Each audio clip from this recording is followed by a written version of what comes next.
Hello, everybody, and welcome to the Baka podcast.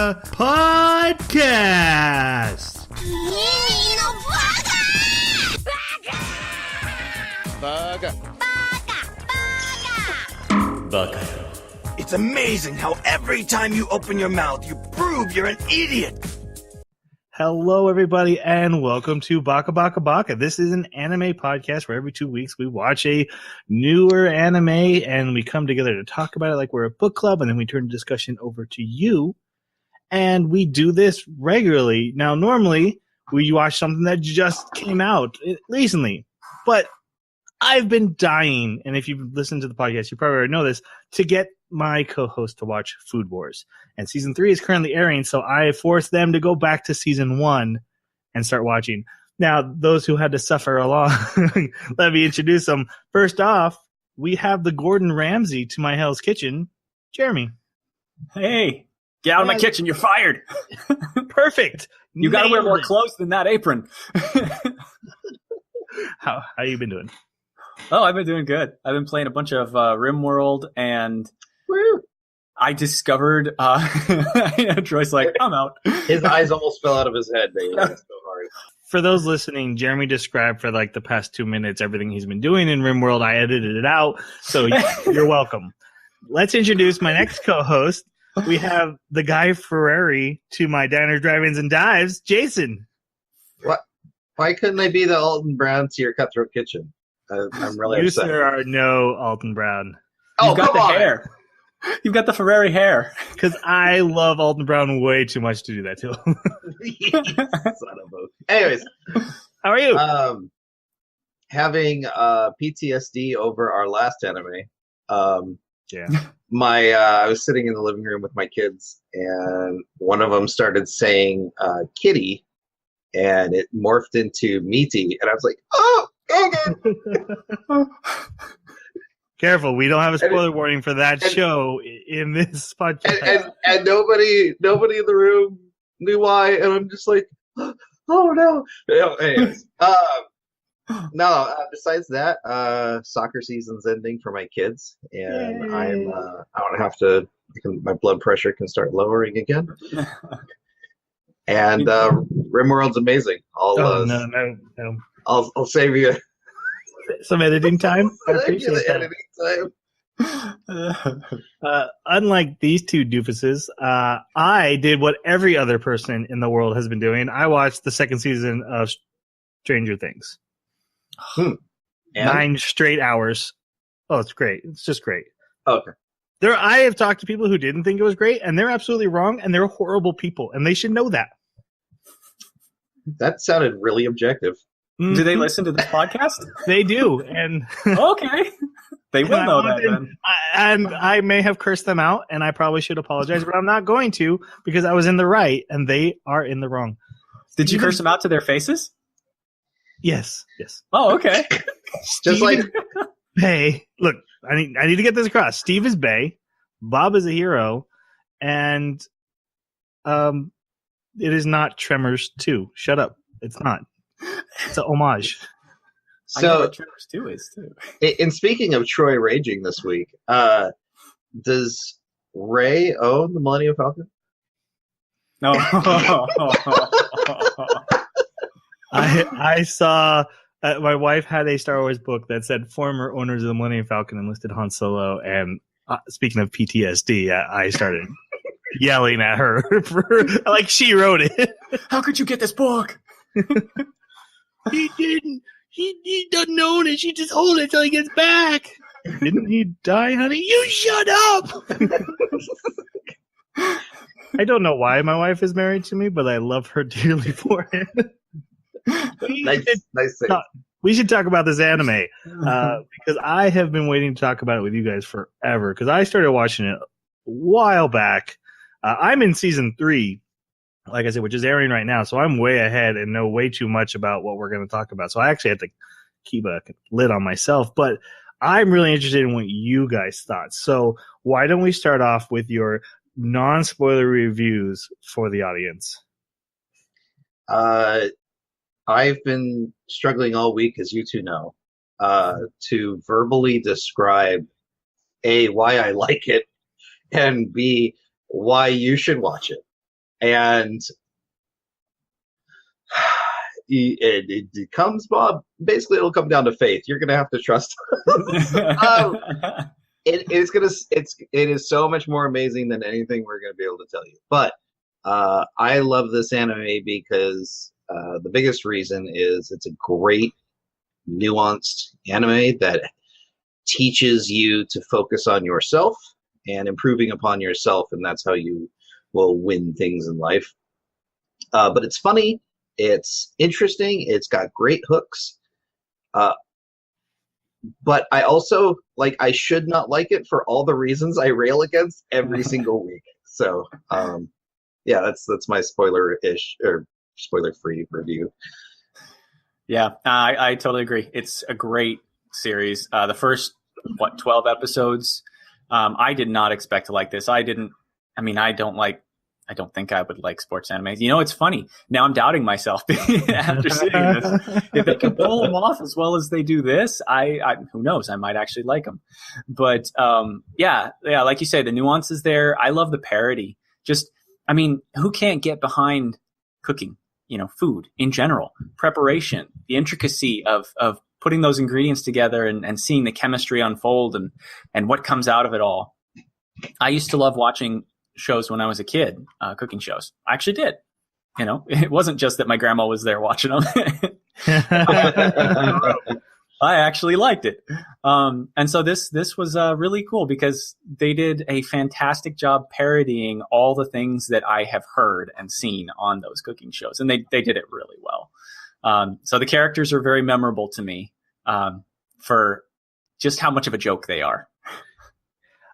For me, if I had to tell someone what this anime did well, I'd have a really hard time. The characters aren't super well developed. It's really tropey. It follows all the rules of shonen anime, and it doesn't do them great. Like I've said it before, My Hero Academia is setting the bar, and the Food Wars isn't hitting that bar. It's not as good as a shonen anime. It's not as original, and yet because they added the cooking, it's so entertaining. And that's the word that I kept coming back to when I watched it. I am so entertained whenever I watch this anime.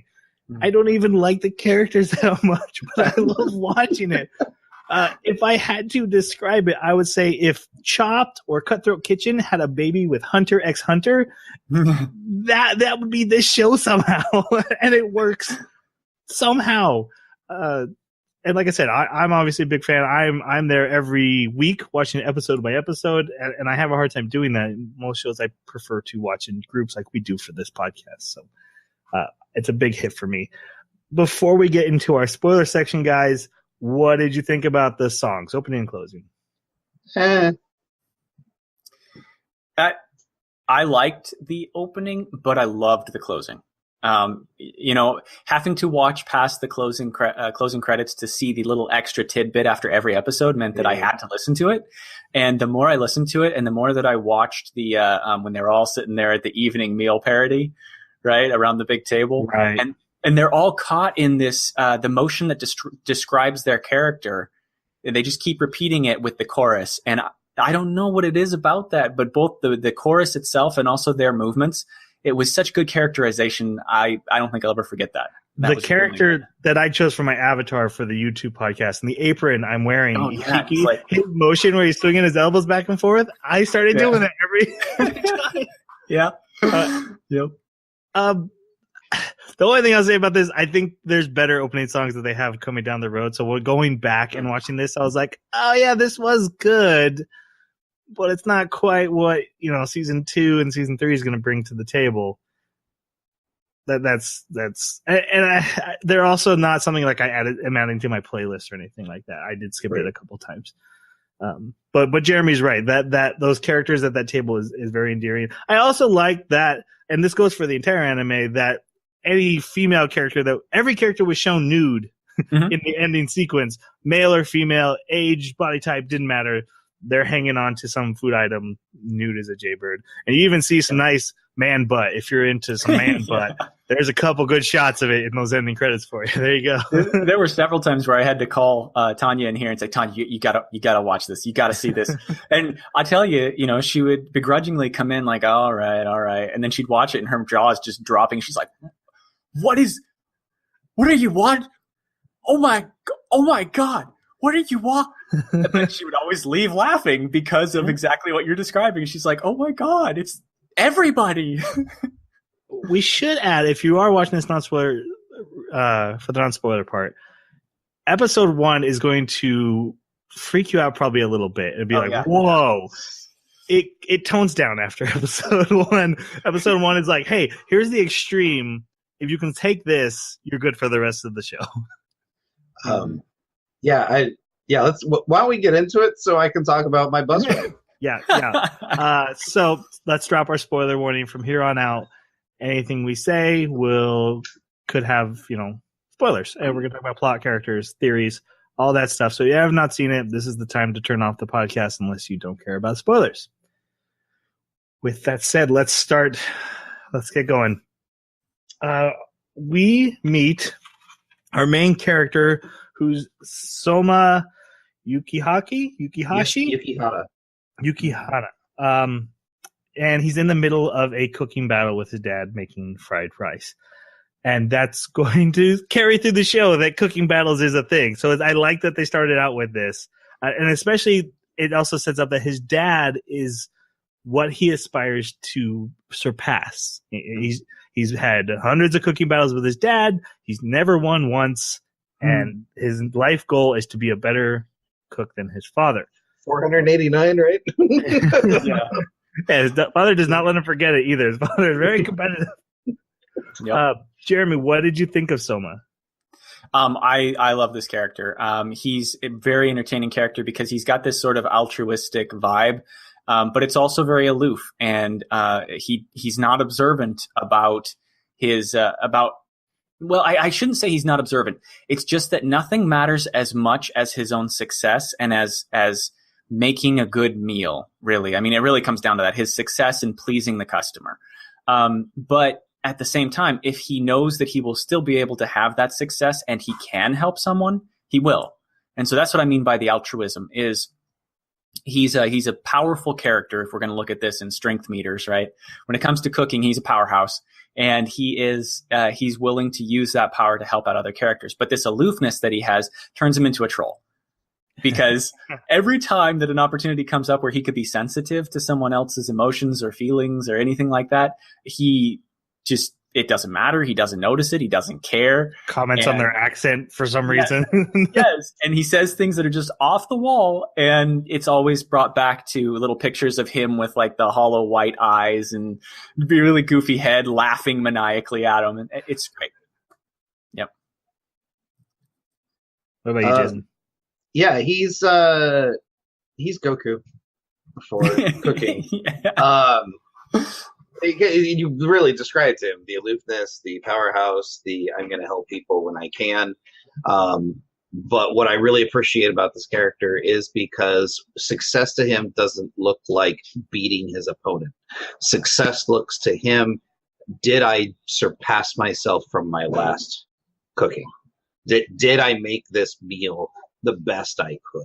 Mm-hmm. Yeah, so he's not necessarily trying to surpass his father, like just to beat him, but he wants to cook better than him because he's trying to beat himself.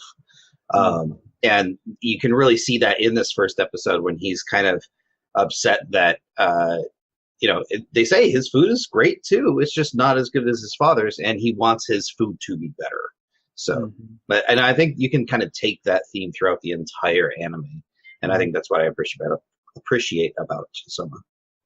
I mean, he's classic shonen anime protagonist. He's been beaten 499 times by his father. He's got that tenacity. He still comes back every single time. He's way overpowered for what everyone expects of him. Until he gets up to harder opponents. I mean, how many times did Goku one-punch things in his life until he reached, hard opponents? The only thing that I found different about him, which is a little interesting twist, is that he's not a very super likable shonen protagonist because he's kind of over cocky, and he looks down on a lot of these other chefs he comes along. I mean, there's a scene coming up where he announces, "Hey, I'm better than all of you. I'm number one. So, good luck for the year, but don't come at me." And he's not doing it to be mean. He's stating it as a fact, but he sees these other chefs as inferior. And when he starts running into harder opponents, it actually is like boggling his mind. He thinks he can't be beat. So he's a little cocky, which I think made him a little less likable because he had that troll thing. The one thing I really did like about him is that he's completely oblivious to what anyone thinks about him and could not care less. Actually, it shows every single time he's done cooking and someone tastes his food. No one has ever said, "Thank you so much, this was great." But at the end, he always says, "You're welcome." Yeah. I hope you enjoyed it. Yeah, in the subtitle, he says, "Glad you enjoyed it." Yeah, it's like I didn't tell you it was great. Like, I wasn't even engaging you. I think he could tell when they had got like the O face. Yeah. We will get into what are known as foodgasms in this show. Yeah. If you've seen it, you know what we're talking about. Can't miss it. But yeah, there's the female character that hates him. He can't tell she hates him. She's like saying to his face, "I will destroy you." He's like, "Does she like different recipe? Like, how could I make the food better for her? I'm not quite understand what she's trying to say here." Yep. So I appreciate him as a little bit different from your typical shonen anime hero, but it's not really that different. So this first episode really just kind of sets up his character, and basically this businesswoman comes in and she's like, "Hey, I need you guys to shut down. I want to build condos or apartments in this area." And what's funny, his dad, who owns the store, never says a word. And then he confronts her. He's like, "No." They come back and vandalize the restaurant and then challenge him like, "Oh, you said that if you couldn't please a customer, you would shut down. We want, a big meaty food." And he's like, "All right, I'll make you something." They're like, "But we destroyed all the food. What is he doing?" Yeah. And this is our first cooking session where he makes mashed potatoes and like wraps it up in bacon and rosemary and a red wine sauce and lets all that bacon juice soak into the potatoes. And he foodgasms them away. Oh my god. Yeah, go ahead. So I knew there was stuff like this in the anime, but when I first looked it up on YouTube a while back, it was a later episode, and it wasn't that. It was fairly tame. I was on the bus. Oh yeah, I was hoping you were on the bus when this episode aired. And so what was worse is on the bus I was riding, I had to sit in the back because it was kind of a full bus, and in the back is kind of like there's seats on the back, then there's seats on the side, so we're all facing each other. There's no way I can really hide this. You turn it one way, it's going to someone else. Right. And so I'm just like, well, I guess I gotta get through. It is what it is. It's gonna look worse if I turn it off now. You should have just nudged the person next to you. Meat juices, am I right? Oh god. Yeah. So it's doing its best to show the feelings and emotions you might experience from tasting something so so good that it blows your mind, and you let $1 million deal wash down the drain. Right. Yeah. Because he tries to walk away with the dish and says, "Oh, if you didn't like it, then I guess you can't have any more." And so, yeah, they give it up. So this is something this anime does, that whenever someone eats something really delicious, they have what is known as a foodgasm. I'm not going to elaborate why it's called that. They come up with these ridiculous fantasy scenes, and they are reminiscent of adult material, but never quite. Yeah, and they get weirder and weirder too. Like at first, it's very sexual, especially the meat juices one. It's very sexual. They kind of tone down the sexual part and just make it more ridiculous to add in. Yes, like when we get to the cabbage scene. Oh god, I love that. It was so great. Yeah, I was thinking the exact same thing. It starts off in a very cheap way, really, comparatively speaking. It's not really as imaginative. It's very on the nose. Like some of the one of the guys is wrapped in the strings that you would normally wrap around the meat when you're baking it and when you're cooking it in the oven. And, but that's as far as the creativity goes with that scene, is you have like the dripping meat juices everywhere and that. Juices. Meat juice. Everybody's screaming meat juices. But then, later you have really interesting scenes that are like, there's the cook is seen as like some kind of yokai who's delivering you warm-hearted meals, and or you have a mermaid being molested by a guy with a weird tea cracker head. Like it gets more creative, and I like that. It gets less on the nose, boring, and more just interesting storytelling. Like I said, this first episode, it's almost like it wanted to shock you and give you the most extreme it could, so you'd be ready for everything. And then it's just like, okay, we can't just do naked bodies bursting every time. What can we twist it? And they got really creative, and that's very nice. Yeah. After he had, this is very shonen anime first episode. Oh, this character beat someone so easily because he's so powerful, and just to introduce the character. But then his dad comes up as he's cleaning up, and he's like, "Oh, by the way, I'm closing the diner down." Yeah, I saw that coming a mile away. Yeah, I did too. Yeah. The father says he has some job offers to help a friend, and apparently he's going to travel the world cooking because he's a world famous chef that his son doesn't even know is so famous. I did love that, how his son was like, "Gee, I don't even really know my dad when it comes to cooking." I'm like, how? Like, this is the most important thing in your life. How have you never asked him questions about where he learned to cook? Look, there's one thing I know about shonen anime. You got to have a mysterious dad. Just ask Bleach. Yeah. Right. Yeah. That's so true. The real reason he's doing this, though, is he wants his son to go to a culinary high school, which is Tatsuki Academy. And I rolled my eyes so hard when it's like, okay, you're gonna go to like a culinary school. I'm like, oh, culinary school.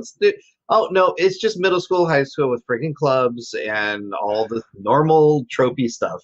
But that's normal for Japan. I mean, it is. Yeah. Blue Exorcist is a demon fighting high school. No, but that's the thing, is like every single anime was always some sort of middle school or high school. But also in Japan, high school is college. So it's really culinary college. And they teach regular subjects with a food aspect. Like, you're learning science because you're learning gastronomy. You learn about economy so you can run your restaurant better. Which is interesting because literally everyone in his class is 13 years old. Are they? Are they still that young? They're 15. Okay. Are you sure? Yeah, they started at 13. Like what's her name? Megumi, it goes into her history how she entered as a middle schooler at 13, but then by the time they're in the class with him, they're all 15. She's 15 now too. Okay, but still, I mean, they're just kids. The thing about this is the most prestigious food school in the entire country, world, everything, but it only has a 10% graduation rate, which means 90% of the students will fail and be expelled before their graduating year. And that is a major thing because kids literally walk into rooms and are told to get out. Yeah. I actually really liked this. It gave it a sense of kind of the edgy grind. Like, that somebody's going to get chopped. Somebody important may eventually be chopped. It's death for this shonen anime because they can't kill characters, but it's also saying characters are going to die, and I kind of like that. Like, you don't see that in shonen anime. Usually, everyone's going to survive. I'll be a little disappointed if we get to the end and everyone's still there. Yeah. But I know you're coming at it again from 3 seasons ahead, right? So I don't want to ask, but yeah, I think the same thing. In the next episode, he goes to take the entrance exam. So most of these students are coming over from the middle school that was before this. He is the only transfer student, or he's one of the transfer students, and he meets all these like famous sons of restaurant owners, and they're like, "Where do you come from?" He's like, "Oh, I help my dad's diner." They all have bodyguards too. Don't touch me, diner boy. Yep.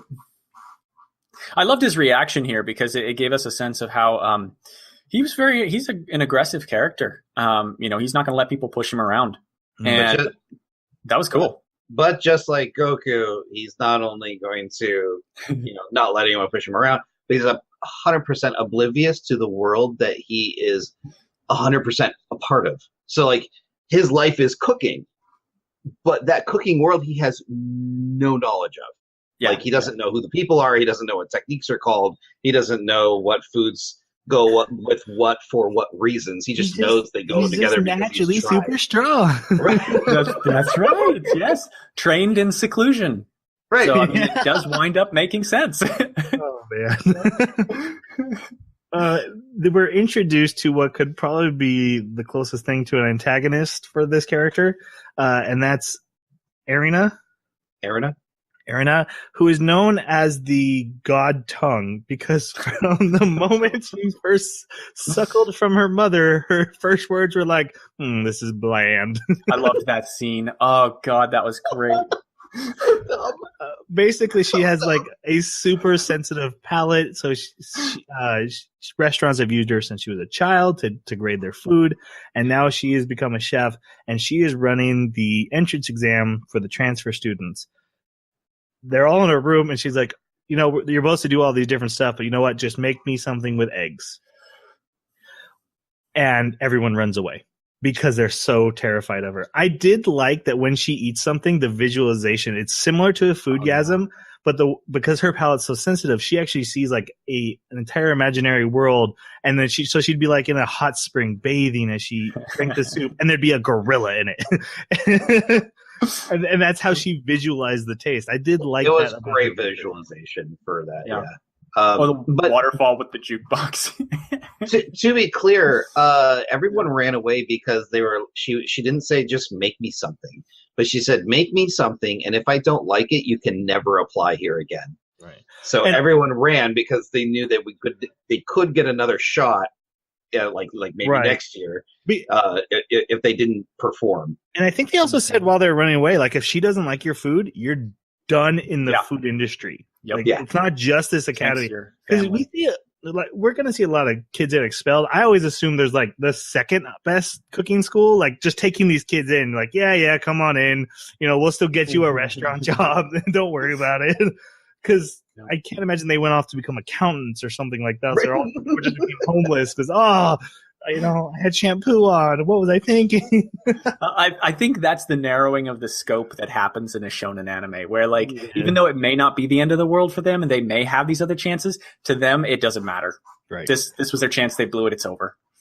Soma, being the Goku character he is like, yeah, I'll cook you something. Yeah. What's up? He's the only one that didn't run away. She's super annoyed by this, and everything about him is offensive to her because he is, just a diner cook, and she's the ice queen. What did you guys think of her? Because she's kind of one of my favorite characters. Super annoying. I couldn't stand her character. Elaborate.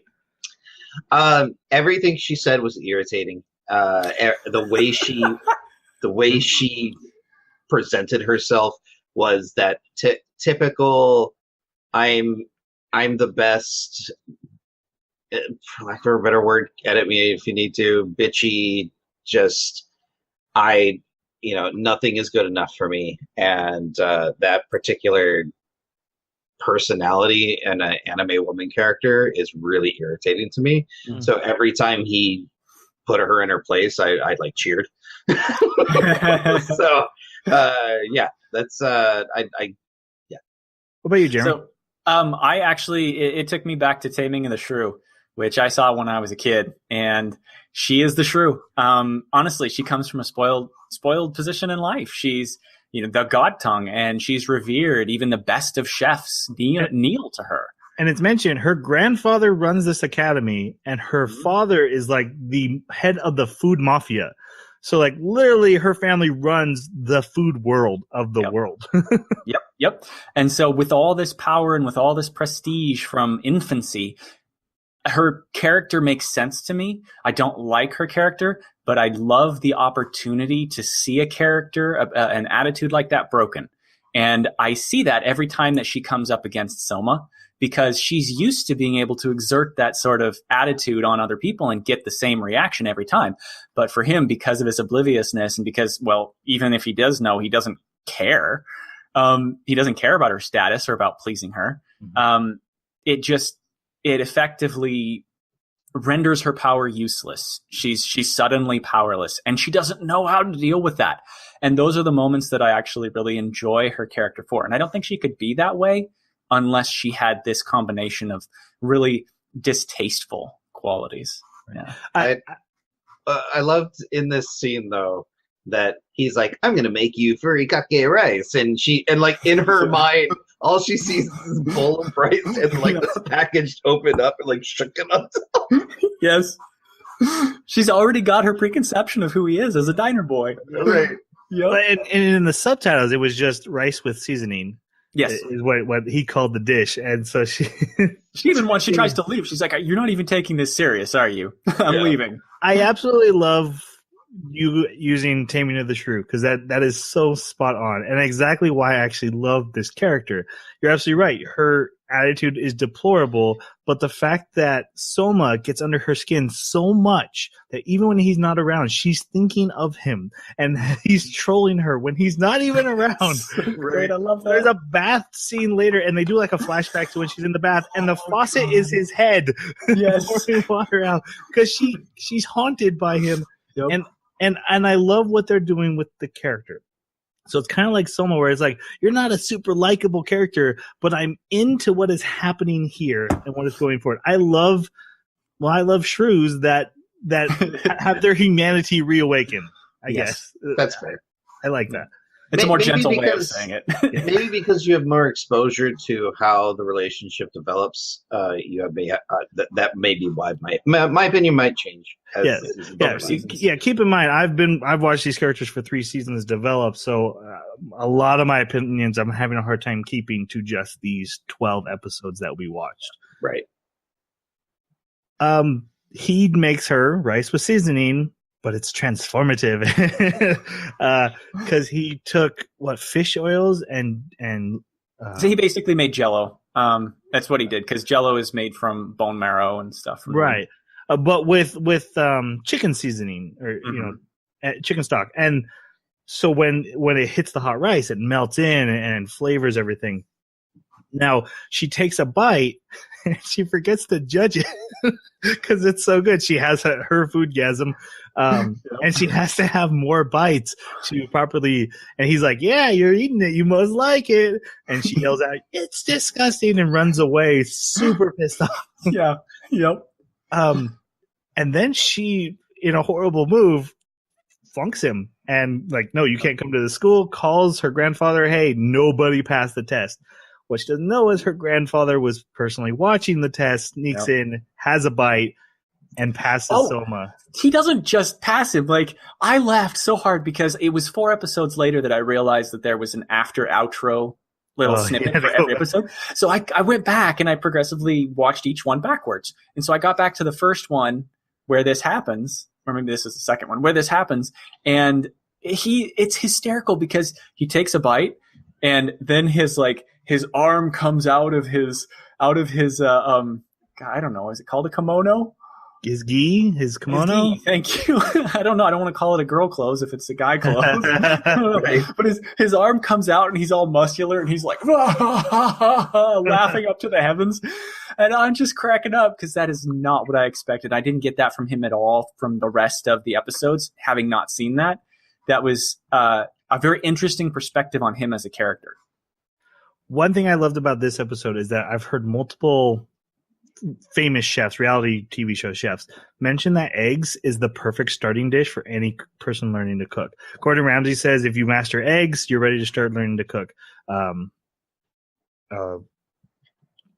Alton Brown says you learn to cook, do scrambled eggs because you're turning liquids into solids. You're transforming the thing, and you're working with a meat, but you're also working with delicate eggshells, and it has a little bit of everything in it. So I love that the first challenge dish for him was eggs. I don't know if they did that on purpose, but I'd like to imagine they did.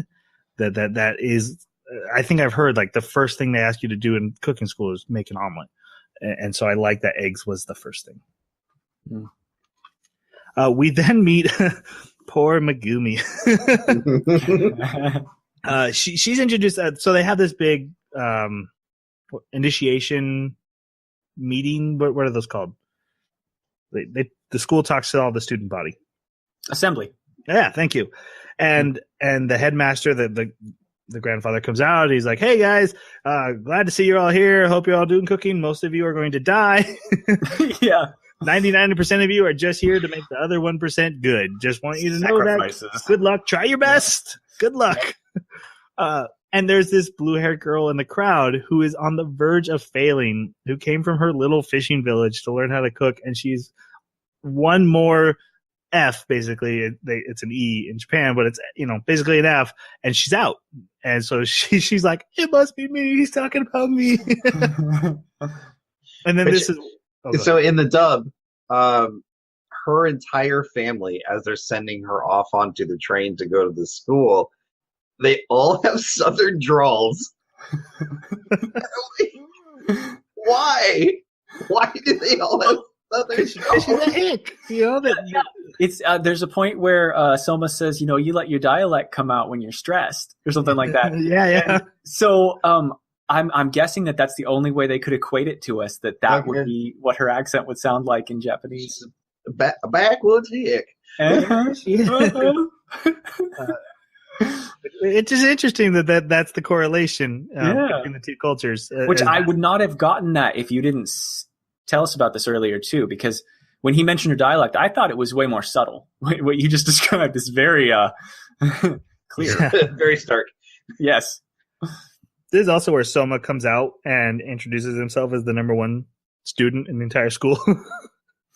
Even though it has a ranking system and he's nowhere near it. Yeah. I actually really enjoyed his upfront nature in this. I know that it was callous, but it's how he sees the world and how he sees himself. Like, he does come from a situation where he's had to wait on people and make sure that they liked his food for so long. He's not completely wrong. He looks down on all this crowd because he's been in the trenches. He's been fighting the fights. He's been serving the customers and making people happy. These guys have been in classrooms being told how to cook. He's cooked. So he doesn't consider them as his equals, but it's just, it's a little smug. He doesn't have the humility. Yeah. Right. It's like seeing, if it was a military school, if we're back in the combat idea, right? It's someone who has combat experience coming to a school and saying, "You guys have never even seen combat experience." It would be smug, but maybe he's saving their lives. Right. But he's not really going to be helping them either. That's another reason why I ship him with Erina. All my kids ship him with Megumi because she's such a sweet young hick girl. But I ship him with the Ice Queen because they are both kind of a little smug, and I like that they take each other down pegs. Yep. He actually runs into Erina again. She's like, "Wait, why are you here?" He's like, "Oh, I thought you didn't like my food. You got me." Not realizing that she's like, "I will destroy you." But okay, so this scene though is to introduce Megumi. What did you guys think of this poor little girl? I actually really liked Megumi. At the very beginning, it seemed like she was just going to follow that trope of, the poor sweet girl, and maybe she does to a degree. I mean, I think she does, but I don't know. There's something really. I think probably the last episode sums it up very well, where it talks about the kind of person that she is and how thoughtful she is. And that comes through the entire first 12 episodes. And so it was always nice when she was on the scene. She made you feel comfortable with the show. So I liked her for that reason. I'd agree with that. She definitely gave, actually, some of her funnier scenes are when she's stressing so bad over what seemingly she shouldn't be stressing over, and she starts doing this with her hand. Yes. Like this, coping mechanism. But on the flip side of that, she was a bit irritating because she was never confident in anything she did. She was always scared she was going to flunk at every turn. So and it got a little obnoxious. But in most of the situations, Soma was there to like help support her. Right. To counterpoint what you're saying, though, I feel like she's the only one properly reacting to the way the school treats the student body. Yeah. No, I like her. I actually really like her this season. She gets, I think, the best character arc because we actually get to see her conquer her fears. She gets, to be part of the big climax, and I like that this character actually evolves in Food Wars probably more than a lot of the other characters. But she's not my bae, Yeah, definitely. I don't ship her. She's a sweet girl, and she also kind of becomes the audience. She's the Bulma a lot of this. Of, oh no, will he be okay? Oh, he is okay. And I feel bad for her that she's relegated to that role a little bit too much. I don't know. You might even think of her as like the sweet daughter character, like the cute one that you want to keep her safe, but you don't ever have any, bae thoughts. So this poor girl who's on the verge of flunking out is like, you know what? I'm just going to keep my head down and stay out of trouble. Unlike that transfer student who got in the entire student body mad at him in 5 seconds. And then she gets partnered with him, of course, in class. They have to cook for a teacher named Roland Chappelle, who is the chef that never smiles. And he is known for, if you don't get an A, you get an F. It's an E, but right. I assume. We're in America. Yeah. America. So he'll give you an F. And so she's like, oh gosh, well, it's over. They have to make beef bouillon. And she's like, well, Soma is an advanced cook. He knows what he's doing. He's like, I don't know what that is. I'll go look at the recipe. But, he's experienced, so they cook. Everything's going well. She's handling most of it while he just explores the classroom. And these students who are angry at Soma for what he pronounced sabotage their food, pour salt into their pot, ruin the food. They don't have enough time to repeat the process. Doesn't bother Soma. He's like, okay, I got this. They actually present faster than the sabotaging kids and gives the teacher a foodgasm and makes him smile because he used honey to tenderize the meat. And he talked about like, hey, I had learned pineapples did it as a kid in a book. And I was like, that's stupid. Why would I keep pineapples around? What else does this? And he experimented and found out honey. And that's where we kind of see Soma's power, right? That's where his strength is from, is he's done it all. And he's constantly learning. And when he sees something like this, he applies himself 100% to it. And he has so much experience from that he can handle almost any cooking challenge that comes his way. And I think what I appreciated about this scene again was the nuance where he didn't attack his sabotagers. He didn't make a big fuss to the teacher that his food was sabotaged and he thinks he knows who did it and punish these kids. No, he rolled up his sleeves and said, okay, what can we do? And how can we make ourselves better? And was able to prevail. It was a nice level of maturity. Yeah. It did help, though, that those kids did get their comeuppance by ruining their own food by accidentally. Yep. This was our third foodgasm with honey everywhere. Oh, God. Yeah. Yep. And then, of course, he tortures the poor girl with his gross food because Soma likes to make gross food and experiment with it. And I kept waiting for this to be a part of his strengths. Like, I know taste so well because I experimented with gross stuff too. Like, so I know all food combinations, and it never comes up. That I think it will. I mean, I think it will later, just not in this set of episodes. Yeah, I'd like that to be his power, right? Yeah. I put peanut butter on squid, so I know food combinations. And he loves shoving it in people's mouths and taste this. It's amazingly disgusting. And that's after he knows how bad it is. He keeps a little bit of it around in fact, at all times. The very opening scene is him laughing about how terrible peanut butter and squid is.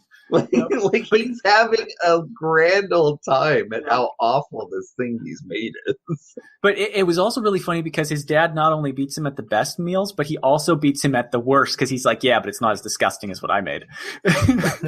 Which is what, anchovies and raspberry jam or something like that? Yeah. Yep. After that, he has to find his food dormitory or his living area, and it's this rundown mansion because the school is huge, like it covers mountains. And he finds this rundown mansion, and he comes inside, and everything's chaotic. And he meets Fumio, who is the caretaker. She's a former cook of this school, and she now runs this dormitory. And he has to impress her with food, with the ingredients he brought to be able to stay there. He didn't know that. He didn't bring anything. So she lets him use leftovers from the kitchen, and he makes her a mackerel burger with squid soup. It just doesn't sound that appetizing to me. It does. But okay. Canned mackerel into it. I've had an oyster burger once, and it wasn't that good. So that's what I kept imagining. Well, my grandma used to make, she would take, I think it was just tuna and stuff, but she'd mix it with eggs and other things like that, smush it up, throw it on a pan, fry it up, and it was the closest thing I could think of to what and it was actually really good. Okay. Yeah. This is actually one of my favorite foodgasms, though, because the old lady flashes back to the night she lost her virginity and then tries to make out with Soma in the flashback. My favorite ones are the ones that cause flashbacks. I think that's so cool that we went from meat juices to like having lifehood epiphanies. I think that's so cool. Yep. He passes, he gets to stay, and then he meets all the rest of the Polar Star members. This is the Polar Star dormitory, and we meet all the characters he will be living with. The most important one is the one of the apron I'm wearing, whose butt was attached to my name when this YouTube video started. Ishiki, who, they're all hanging out, they're all partying, they're drinking rice juice and getting wasted in quotations. And he likes to be naked and flash his butt around. And he just seems like a weirdo. And you find out he's the 7th best cook in the entire school. And that the top 10 is a big deal because they actually decide school matters. Other than the head of the school, they're next in charge. So if you're in the top 10, that's a big deal. And he's number 7. And he actually makes food for Soma and blows Soma's mind. He's like, okay, now I want you to cook for me. What did you guys think of Ishiki?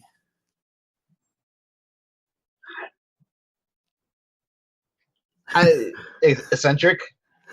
A little. Like he's my favorite thing about him is the way he doesn't knock on the door. He doesn't use the communication system in the house. No, he just opens a tile in their ceiling and is like, hey.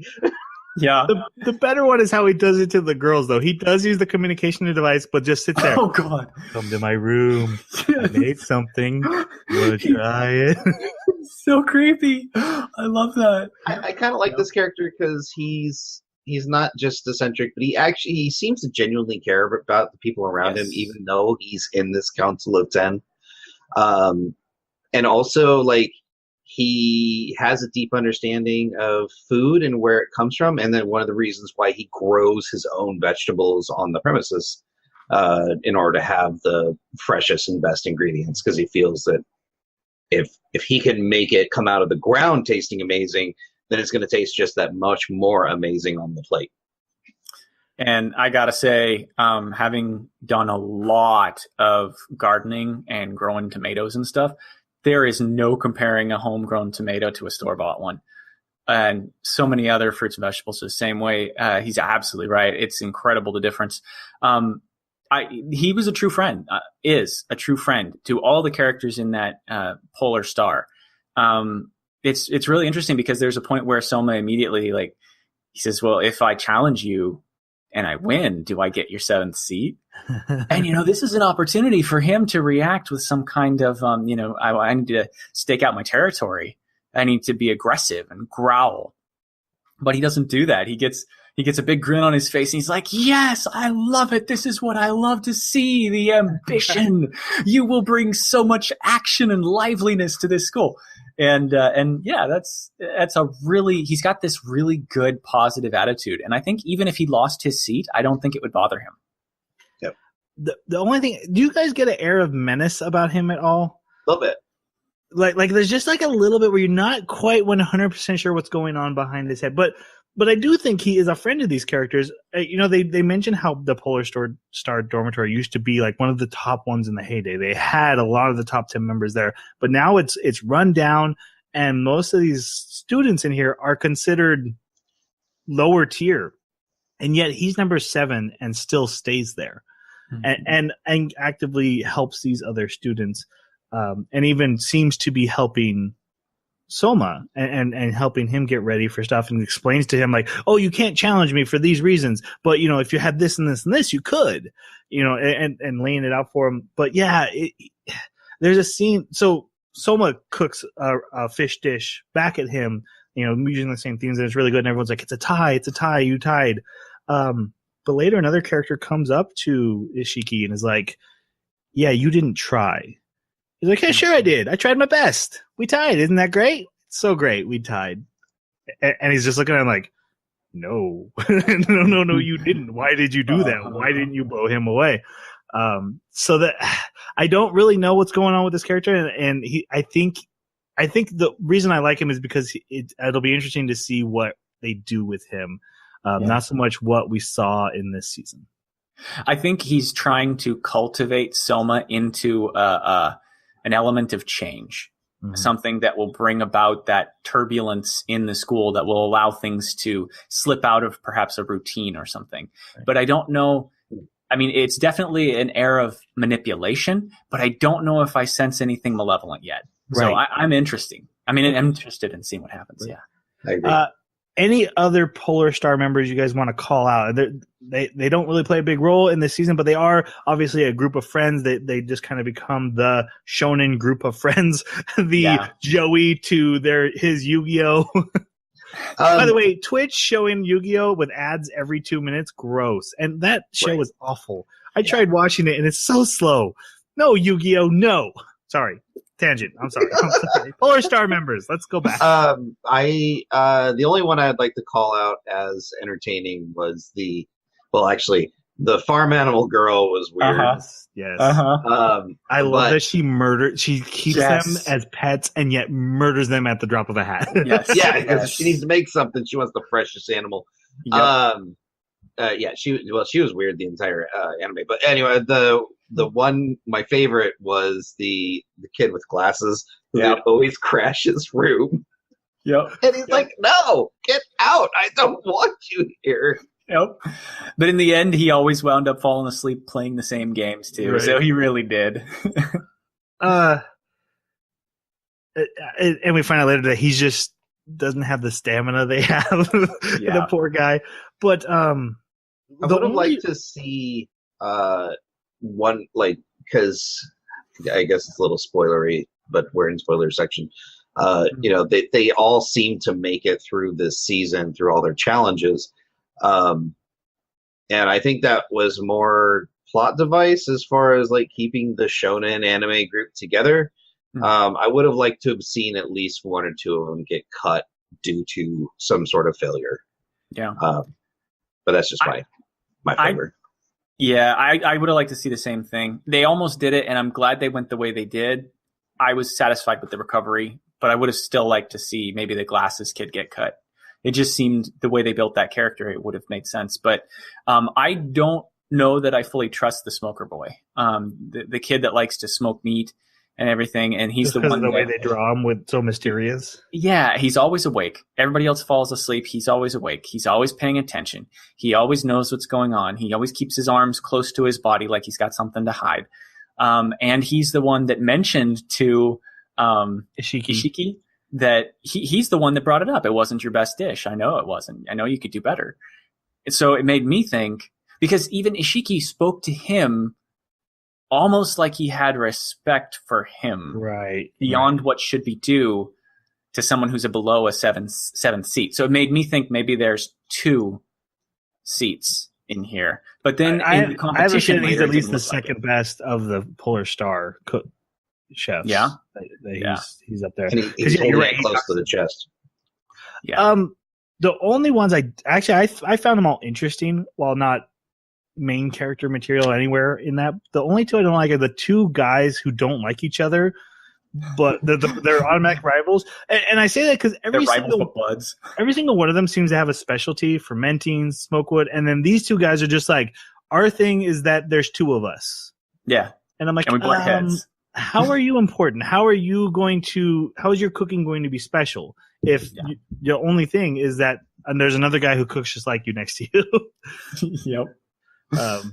So I wonder what they're doing with those guys, but that's. I honestly don't even know what their cooking style is comparative to the others. Right? Yeah. Everyone else they mention their thing, and they're like, oh, and then there's these two knuckleheads, guys. And their thing is that they're the two knuckleheads. Yep. Then we get to learn about Shokugeki.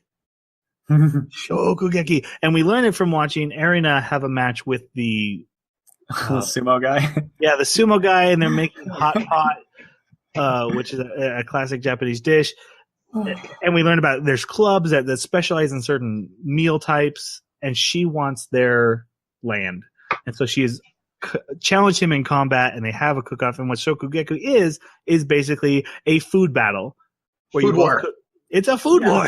Yeah. You both cook something, you present it to 3 judges, whoever wins, and then you have to gamble something. It's a gambling system too. You have to put something up for wager, and Soma loves to put up his explosion. Like, hey, no, anybody take me on. I will leave the school if I lose.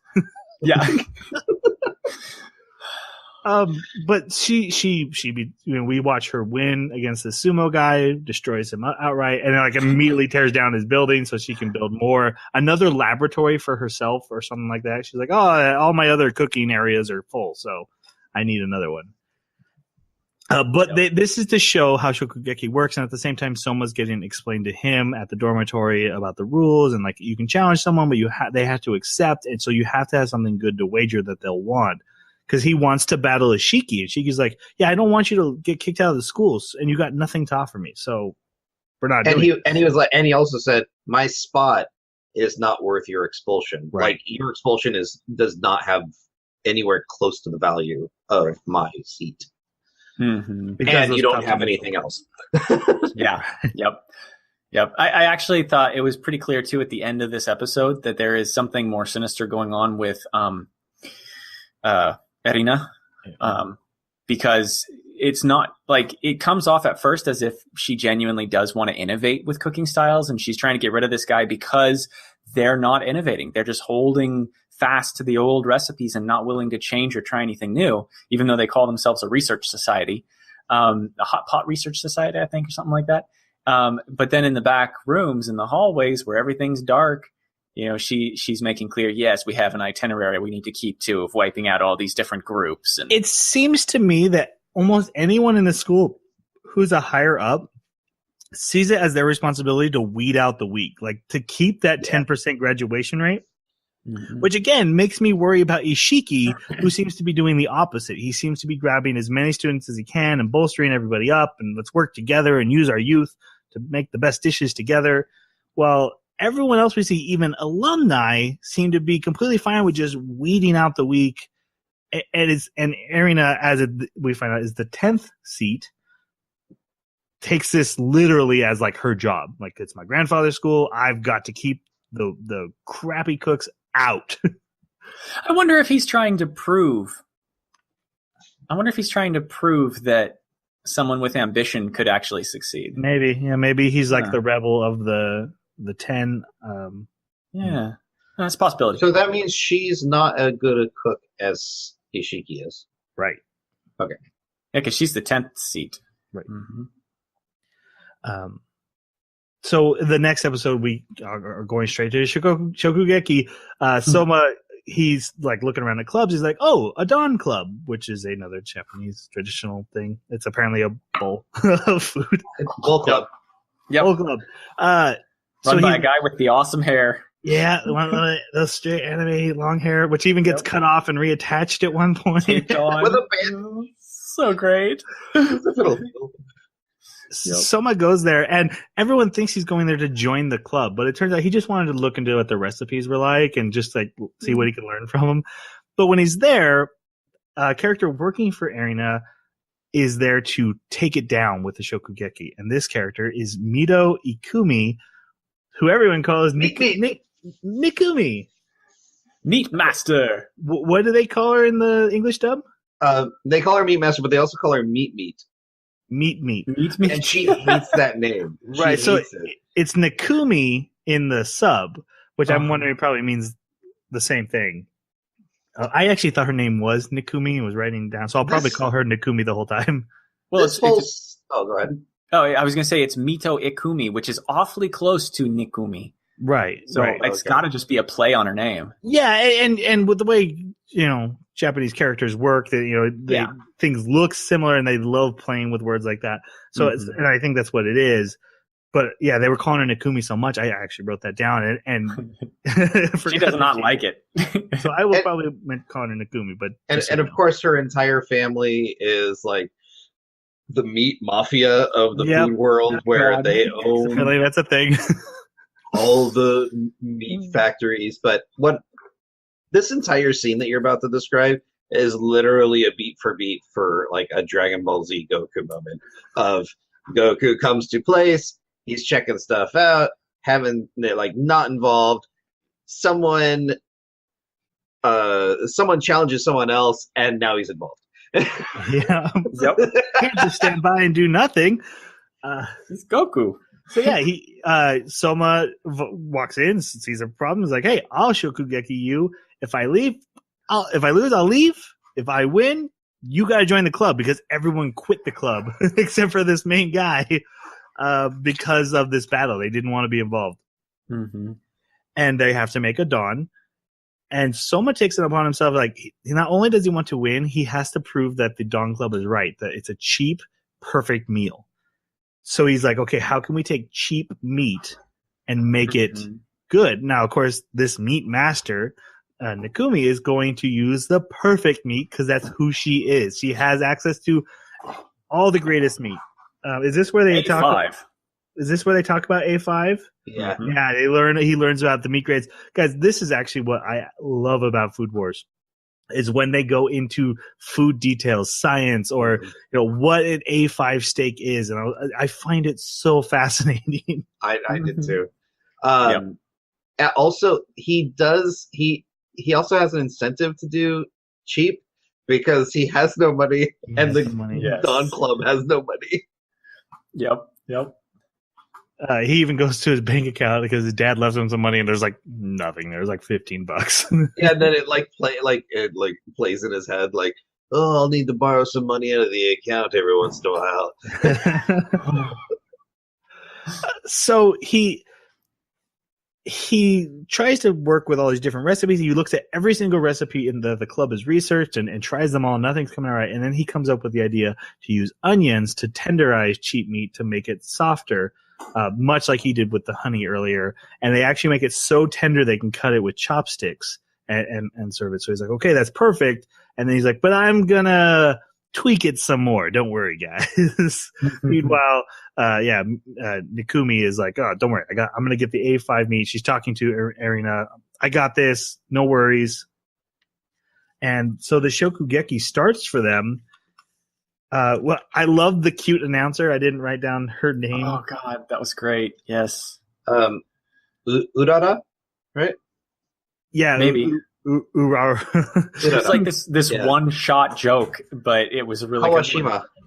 Good. And she's like the announcer for it, and everyone loves her. And she's so cute. She's so nice. And then she sees Nikumi, who dresses in like bikini tops and shorts, and is just like, "Ooh, you slut." Yeah, internally, yes. Oh yeah, and she's got like 3 times the chest size as Urara does. And we need to talk about Nikumi. What did you guys think of Nikumi? Oh, it's your favorite. Go for it. I actually. Oh, me? Yeah, you. No, my favorite was Takumi. I did like your bae then. I actually did like this character because not only did she have the air of competition, like, hey, I'm the best, she also had that kind of that slimy, like, I'm a bad guy and I love the flesh kind of attitude about her. And I love steak, but anyways, what I really appreciated about her is later on her start of a turnaround. as far as like her attachment to the Dawn Club and Soma himself. So I kind of like her arc as well, where it's going. Yeah. Go ahead. Oh, I was going to say, did you watch the after credits part of that episode? So I have to confess, I didn't know that there was an after credits because I never watched like I got about third of the way through the ending song and I was just like, yeah, this is all right. And then I would go to the next one. So I don't remember if it was in the after credits or if it was before the credits, but right at the end of the episode. So you'll have to tell me if you remember this or not. But she went in there expecting to find Soma. He wasn't there, and it said she was more angry than ever from this point on. So I was cracking up about that. Yeah. I really got a kick out of this character. She was the great in my mind. I think that she is representative of their perspective on the California overtanned, buxom ladies. And so it was hysterical seeing, like, she shows up first, she's got the American flag for her bikini top. It was so great. And then, poking a little fun at Americans, sure. Oh God, it was so great. And then like she starts this episode trying to figure out what she's gonna wear. And so what does she have to choose from? Well, obviously all American things, including like an Indian tassel top. And it was just great. And a cowboy hat. And so I was cracking up at that. But also when it came down to the way that she prepared the meat and she cooked, I thought that this was a wonderful example of how they would go over the top, where they're like, oh, she's not just such a great cook. Watch how she moves with that cleaver. And she's like dancing around this big old side of beef that's hanging from a hook with this cleaver, like just slicing it like a maniac. And they're like, look at her precision. She's fighting it. It's a fight. And then like she's cutting every tendon just right. But then they like start going into like how she's like nearly molesting this piece of meat and be like she's basically like talking to it through touch. But if I had to compare her to our DBZ references, I would think she was like a Piccolo. She's really powerful. Yeah. She's not quite there, and she's kind of an outsider, but she's also got a lot of wisdom. That's spot on. I can't believe how spot on that is. Yeah. Also, another thing that cracked me up with it was that, like, she, in order to get the temperature of the meat, she took out the pin that you stick into the meat to get the temperature, and she, like, rubbed it across her lips. Because she has super sensitive lips that can tell the temperature. 65 degrees. Tanya, I had Tanya watch that, and she's like, oh, yeah, lips that sensitive? Don't worry about it. Right? There's actually not much I can say in my thoughts on this character because she does play a bigger role in future seasons and it's a more character development. Here, when I initially had seen this, I thought she was a one and done character and kind of had written her off. But that Piccolo thing is a little more spot on than anyone who's seen it can realize. I look forward to this. I will say, as of now, where I am, I actually really like this character and her role in the whole thing. Yeah, I do too. So their battle starts. She sears the meat and then she bakes it. And like they said, perfect temperature, touching the metal spike to her lips. And they're commenting like her sensitivity is so high. That's why she's the meat master. Oh yeah. Meanwhile, Soma's behind her pulling out discount steaks on sale. So great. You gotta understand, the crowd already hates him. Yeah. And there shouldn't even be a crowd. They mentioned how most shokugekis, wild dogs show up to grab the scraps. No, that was in the old days. That was in the old days. No, it was the Don guy saying when he had his shokugeki, dogs showed up. Because shokugekis don't always happen in the stadium to a full thing. They can happen anywhere as long as you have the 3 judges and the appointee. Right. Nobody cared about him. No one cared because everyone hates Soma so bad. This stadium is full. So then he pulls out, not only is it like discount grocery store on the bag, they're on sale. And he's like, good thing it was on sale. I got to get extra. Yes. Everyone was so upset at him. They're losing their minds that he would even bother. A5 versus discount beef. It's perfect. And there's a great scene where he's grilling the onions and she comes over to taunt him and he's just not talking to her. And then he shakes the onions and the smell hits her and she like goes weak at the knees and goes down to one knee like, oh, what happened? I'd like to say it was more of a battle move, but it wasn't. It was a physical move. Like a smellgasm for her. Yeah. She feeds her judges the Dawn first, and of course, the A5 meat is perfect. They're loving it. They eat it all up. And then they set their bowls aside, and then Soma presents his, and they just start devouring his food. And they're like, what's going on? It's just so good. I mean, they're like, it's just onions on meat. Why is this so good? And they eat to the last rice kernel. And then they're looking at her bowl, and the rice is still in there. Because she used like meat juices to help flavor the rice, and it was too heavy. While he put pickled plums into his rice to give a refreshing taste to contrast the heaviness of the meat, thus making you want to keep eating it. And he wins hands down. And while he has Nikumi try it, she actually has a foodgasm that gives her a flashback to her childhood of how she was, you can't be a little lady, you have to be a meat master. Tears her teddy bear. Yes. Yep. And literally, okay, this is the old shonen anime move of you beat your opponent so bad you literally change their worldview and turn them into a good guy. Yep. That's this moment. Oh my god! Did he pull his Naruto? He pulled a Naruto in this battle. Oh god. At this moment, because he says something about her, how her nickname is cute, and like she instantly gets a crush on Soma. And so when she has to, like Jeremy said, she has to go to the Dawn Club, and she's like, is Soma here? And she's like getting her hair all perfect, and they're like, oh no, he decided he didn't want to join this club. He just wanted to see the recipes. So you're in charge. Yeah. She's so pissed. That's just pretty good. The next part is about the camp from hell that the first years have to go to, which is basically a bunch of cooking tests or exercises. And if you fail one, you are instantly expelled. And, Megumi's freaking out, but Soma's excited. He's like, should I bring cards? What can we play? Because he's like, camp. I want to go to camp. But they go to this fancy hotel, of course, owned by the academy, but it's still a 8,000 yen a night hotel or something like that. That's super expensive to go to. And they're introduced to a bunch of alumni that we will talk about later when they come into play. But there's some great characters. And this is the moment where like one of them goes, hey, you, that kid, you're out. You have smelly shampoo. Yeah. And it's the kid right next to Soma. And he's like the kid with the scar over his eyebrow. And he's pointing right at Soma. And then there's another kid also with a scar on his eyebrow. Okay, that was a little silly show. Yeah. But that's fine. The first test for Soma is he gets teamed up with Megumi. And they get Chef Inui, who, Jeremy, you had thoughts on, actually. I love this character. She, at the very beginning of this episode, she kind of comes off like maybe she's a bit sinister. She sets them up so that they've got this large perimeter area that they can get their ingredients from. And she just, the way she's sitting in the chair and how carefree and casual, like she doesn't really give them much in the way of instructions.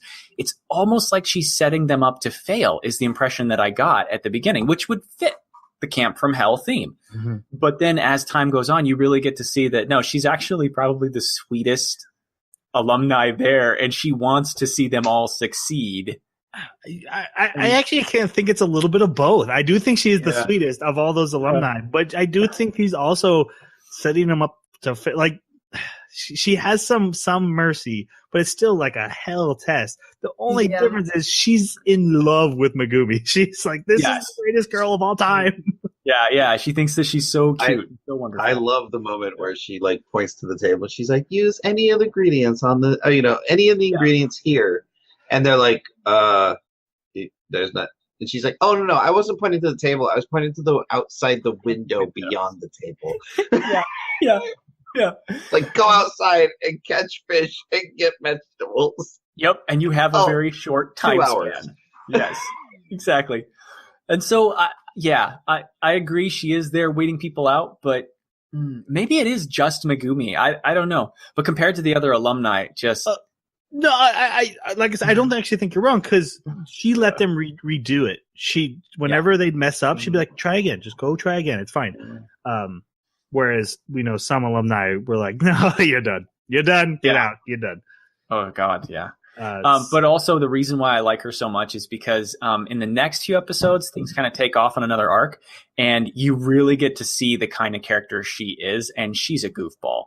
Amongst the alumni, she is the crazy. You even get to see when they're young, and she's just the way she's even treated by them is just hysterical. It's actually one of my favorite parts of this later part of the anime.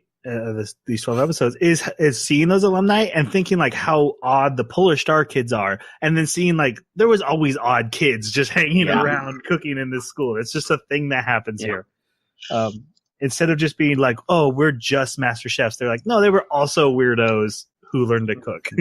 Like you can't survive this school and be normal. Is what I got. Exactly. These guys mentioned the challenge. They have to go out into the woods, find ingredients, and cook something in 2 hours. And Soma is challenged by a Italian boy, and I believe he's Italian. His name is Takumi Aldini. So maybe he's half Japanese. It's hard to tell when it's anime. But they're both full Italian. Okay, so the Aldini brothers, and Takumi Aldini is actually like the main one. There's the other brother is Asami Aldini, but he kind of just stands and laughs at his brother for being an idiot. I didn't expect that either. That was really good. Yeah, actually, really Napa. I love Takumi's over dramaticisms, like I guess we'll see you again, or we'll battle next time I see you. And then they're sitting next to each other on the bus, and he's like, "Oh, so embarrassed." Don't talk to me. Yeah, he's Vegeta. Yeah. Which would make his brother Nappa, right? Yeah, Vegeta and his brother is Nappa. Oh my gosh. What did you guys think of Takumi Aldini? I loved Takumi because of his, his stark hate for Soma, but he didn't want, he didn't do like a sabotage, and he didn't do, but he was Vegeta because he didn't want to, like, there's this moment where Soma grabs the teacher's chips and goes, I can use anything here, and grabs her chips, and she's just sad. Oh, my chips! But she lets him, and then she hands it to Takumi, and Takumi is like, got him, and like he accidentally crushes him a little. He's like, oh, I'm sorry, because he doesn't want to sabotage him. He wants him performing at his best because he wants to beat him at his best, and I think that's what endeared me to the character, is that he is a reflection of Soma in the fact that they both come from a small town restaurant. They both, cooked in the trenches and served customers. But he was super offended by his original like speech of, hey, I'm going to take the top spot and you guys are all, below me, because he is also, he was in the trenches. He was serving customers. He knew what it was like to make sure that the customer came first. So yeah, he was definitely the most interesting in my opinion. I like that in his flashback. It's literally the reason they sent him to the school. It was like, you got to find something to challenge. Like, you got to find something to go up against. And like, day one, here comes Soma, and now he's like, that's my rival, that's my challenge, I want that. Yeah. Which I thought it was really interesting, because when he was first introduced in this scene, he just walks up to Soma and just stomps on his foot and holds his foot there for like 10 seconds, and grinding his heel into his toe, and I mean, and Soma's just standing there taken aback by it, but not moving, because he's going to stand for the challenge. He's not going to. His line is precious. Yeah, what did he say? How did he say it? He says, "You've been grinding on my foot for about a minute now, so I'm guessing this is deliberate." Yes. Yep. And, when you take the terms of what you were saying, Jason, it makes perfect sense, because he was just giving him back exactly what he experienced when Soma was speaking from that platform. Mm-hmm. And so, yeah, at first it seems like he's just a total jerk and he's going to be a horrible person to deal with. But yeah, he turns out to be a really interesting character. Well, it was interesting because, as I was watching the opening credits, and I would skip through most of them, and there's an ending flash scene of like kind of this upward shot of, Soma and Takumi, and then like some bunch of other people. and you see Takumi's leg kind of do this little weird like wobble or like twitch, and I never noticed, like I noticed it every single time, but I didn't know what, like, is it a graphical glitch? Is is that intentional? He's, if you look closely, if you slow it down, he's grinding his foot. Are you serious? I never noticed that. Every single opening, he's grinding his foot. I'm like, oh, that's awesome. What he's doing. That's great. I like Takumi. I like the Aldini brothers. I especially like where they go with them. My only issue is, like, he's here for a challenge, and there's challenge everywhere, which we see through Soma. Soma is like, oh, there's so many. I want to battle the top 10. I want to take on all these things. And Takumi's not doing that. Takumi's like, I just want to beat this other new kid. And I feel like, and his skills seem to be on par with Soma, so I feel like he should be aiming for more. And I'm not quite sure. It's almost like they've pigeonholed him into being only a rival instead of also having his own natural arc through trying to get through the school and trying to become the top of the school. And I think that's a shortcoming of the character. I do wonder if it's an attempt to try and present alternate personalities than Soma, because I mean, there are some personalities that would say, this is my limit. I want to beat this guy who's within reach. It's kind of like when you set goals, do you set goals that are like a year ahead, or do you set goals that are within a week or two?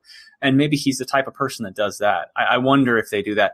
But I don't know. For me, he kind of faded a little bit into the background. Like, there are so many interesting characters. Right. Which is the problem I think this anime does have. Well, that's a shonen issue.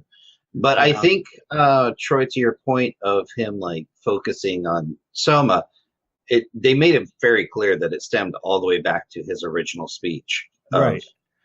You guys are awful, and he took great offense to it. He's like, not only am I going to show this kid up, I want to beat him in a 1v1. He immediately like, I want a food war. And he's like, well, we can't food war. He's like, well, then I want a teacher to declare who's better.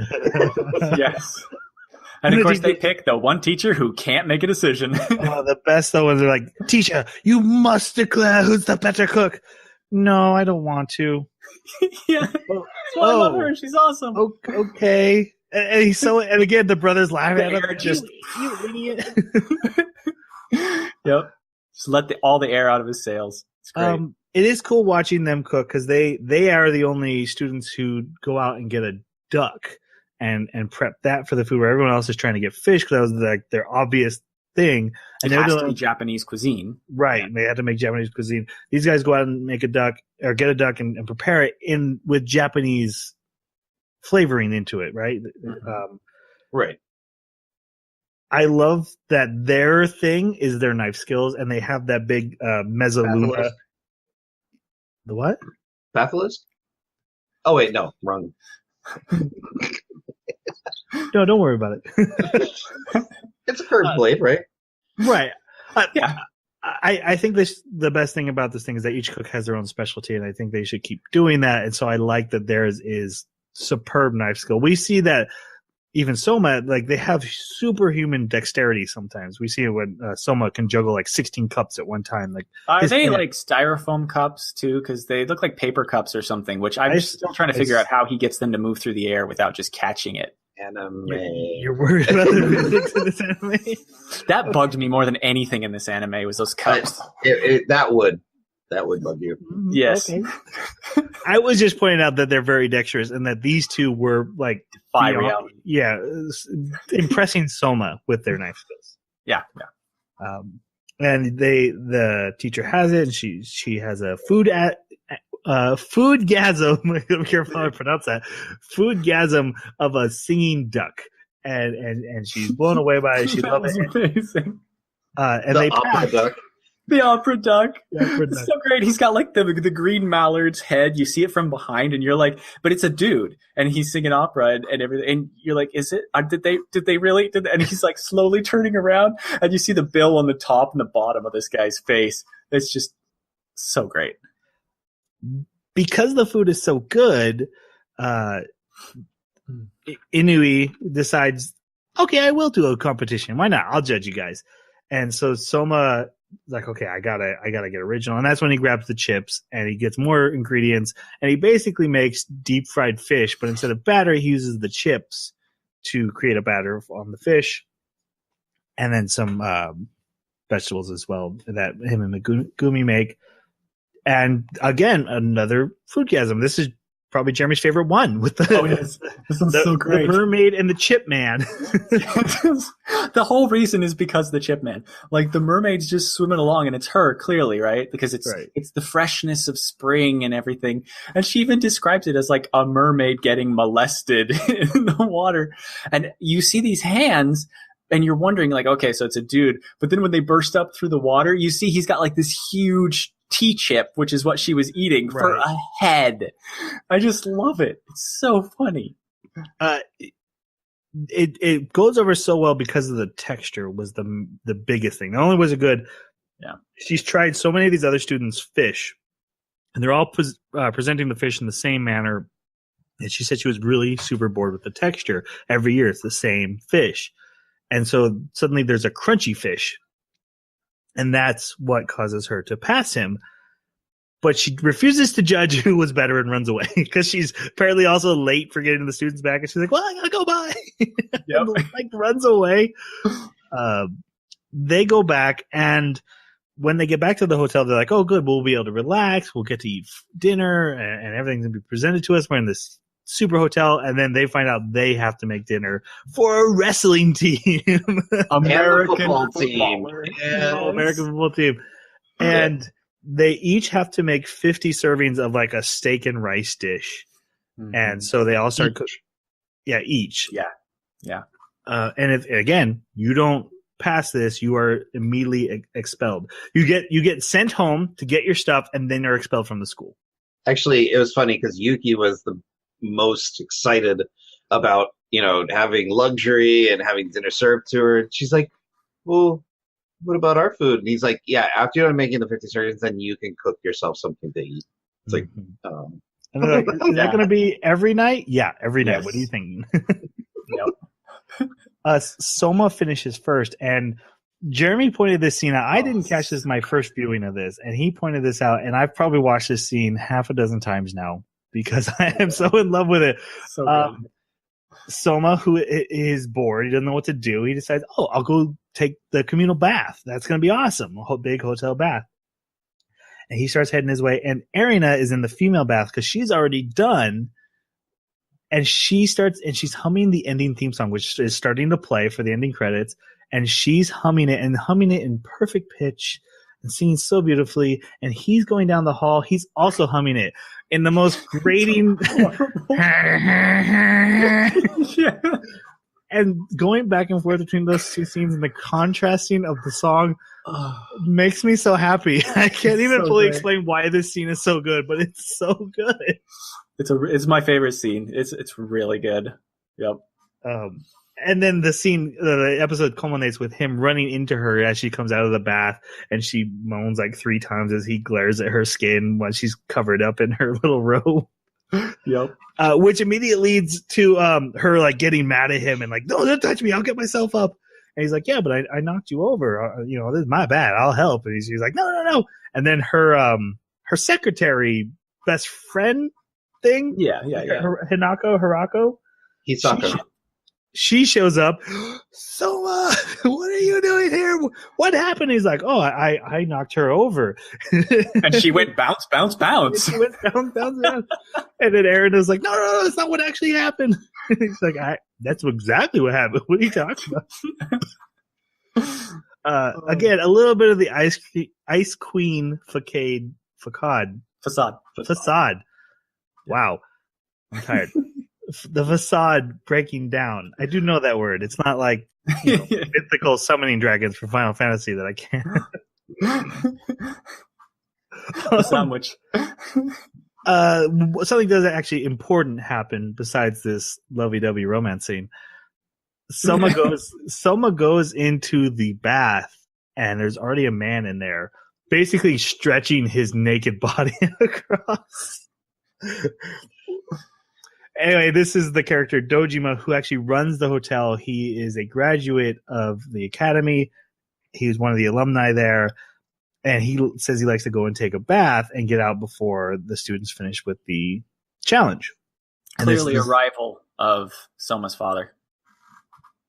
Oh, yeah? Clearly. Think so? I do. That's a interesting guess. For if anyone knew the future, they could tell you if you were right, but we don't want to spoil the future, do we? Yeah. He's got some tells. But basically, so some stuff comes out of this conversation. Basically, him talking about how hard this school is, talking about how good Arena is, how her god tongue is so powerful, and how she's become such a good cook because of it. And also talking about how this is the second year in a row his bath has been interrupted. And he calls out Ishiki was the one who did it last year. And we get to see flashbacks of Ishiki naked helping him stretch. Because of course. Of course Ishiki would. This is also where Soma realizes he wasn't the first one done. Because if someone was already in the bath, and that speaks to just how fast Arena was. Because not only did she take a bath, she was out of the bath. So, she calls out, like, everyone calls this hell camp, but to me it's nothing. And she does it to, like, put him down, but I kind of feel like she's also spot on there. Like, this isn't a challenge for her at this moment. Yeah. Yeah, and then there's a scene of Dojima hearing Soma's last name and reacting. Also, but the best scene of this is when he gets out and stretches a leg out like crotch right. Oh my god! What I call doing the Riker, because if you've seen Star Trek Next Generation, Yep. Commander Riker did that to Data every day. Let me put my foot up here. Yeah, I like putting my foot up here, just stretching in front of you. He's a robot. And just someone's face like, oh boy. Yep. All the students, all the Polar Star students manage to survive. They get done. Even Megumi, who was way behind, they go out they start partying. Most of them are falling asleep. And Megumi mentions, I'm starting to feel confident. And then we flash to the next day and she's expelled. I love that. This anime does a really good job of setting up those quick flashes of like, man, everything's gonna be okay. Everything was not okay. Yep. Basically, what happens is they're given a challenge by the cook Kojiro, who's another one of the alumni, and he set out vegetables for everyone to make their dish of a recipe that he's already created. He's like, follow the recipe, go get your ingredients. No one can help each other. She does a really good job getting the ingredients, but she gets to the cauliflower late, and the only ones left are the bad ones. And she comes up with an idea to add vinegar to it to re-oxidize them and bring out the sweetness in them. She serves it, and he's like, yeah, this tastes great. You're expelled. And when she asks why, it's because you changed the recipe. I said you couldn't change the recipe. Soma, who's already passed, takes offense to this. He's like, there's bad vegetables. That's on your job as the head chef of us making your recipe. He's like, I don't care. I'm the instructor. I get to flunk anyone I want. I put him there to weed out the slowpokes. Right. I specifically wanted to do this. And then Soma calls for Shokugeki. And before we get into that, let's talk about Kojiro. What did you guys think of him?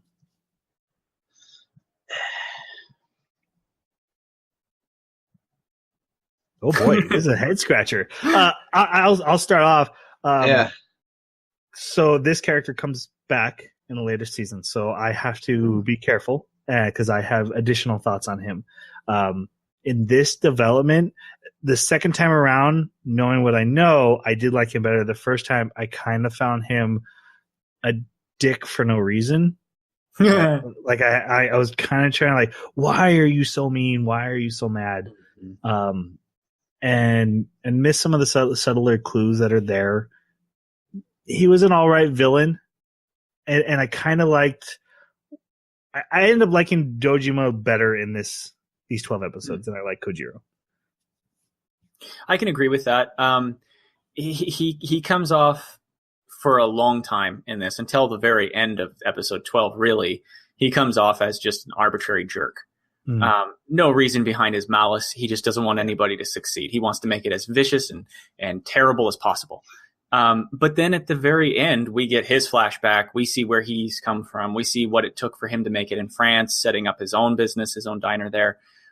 We see why he's developed the personality he has, and everything kind of sets into place. And it makes sense. Following that, he even does something kind of nice, which, I mean, granted, we expect it, but his previous character that he's established up to that point wouldn't have done it.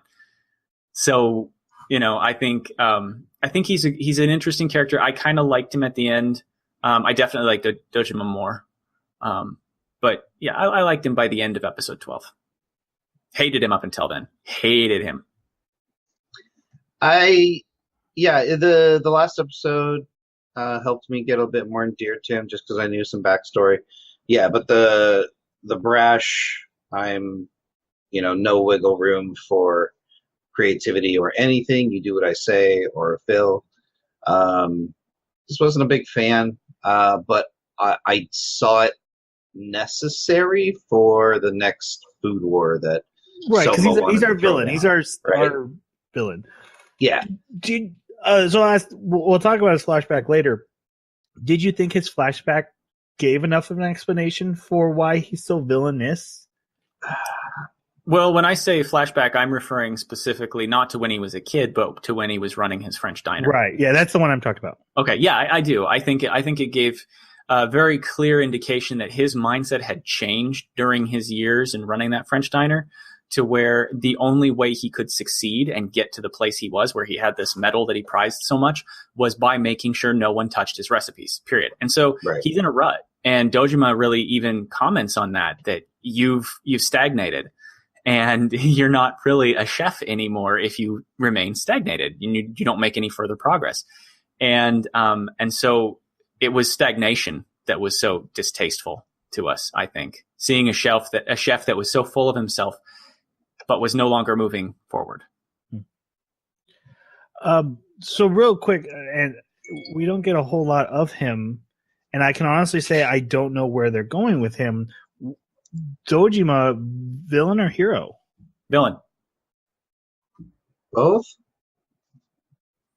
I can honestly say I don't know. I get a villain vibe from him. He's got a similar drive to Soma to be the best, but like we find out, he's plateaued. And Dojima or Kojiro? Oh, you said Doma. Yeah, Dojima. Yeah, the hotel manager who he comes in and is like, "Hey, yeah, I know you said no to that shokugeki. Do it." Yeah. Yeah, he's got villainous undertones to him. He does, doesn't he? He really does. Gosh, I don't trust him at all. Don't say anything, Troy. No, I don't know. I honestly don't know. Oh, okay. I want to say I want him to be. Look, I actually like his character. I really like what he did here in these last few episodes. I liked what he did with the shokugeki. I thought it ended up being brilliant. Yeah, it was a way to draw out. I can't remember his name. The mean guy here. Kojiro? Yeah, Kojiro. It was a great way to draw him out, not only show him the point of what the battle was about and why her food should have been passable, just because she didn't follow directions. And it's also something for Soma. Like all three characters benefit from this in the end, and I really like that. But yeah, I get a villainous vibe too, guys. You do too? Okay. Yeah. I mean, it all comes from that scene in the bath where when he finds out that who's Soma's father is, that moment, it just stays with you where you're like, okay, no, there's something else going on. He's got ulterior motives. Yeah. So yeah, they do the shokugeki at the basement of the hotel at night when no one's around, and the other alumni have to be the judges, except for Inui, who's tied up, so she can't get involved. And it's wearing a plaque that's like broken off, and it says "Observer," just an observer. What's funny though is they keep tying her up to keep her away, and she keeps getting out and like slinking over and like making commentary. Yep, she's awesome.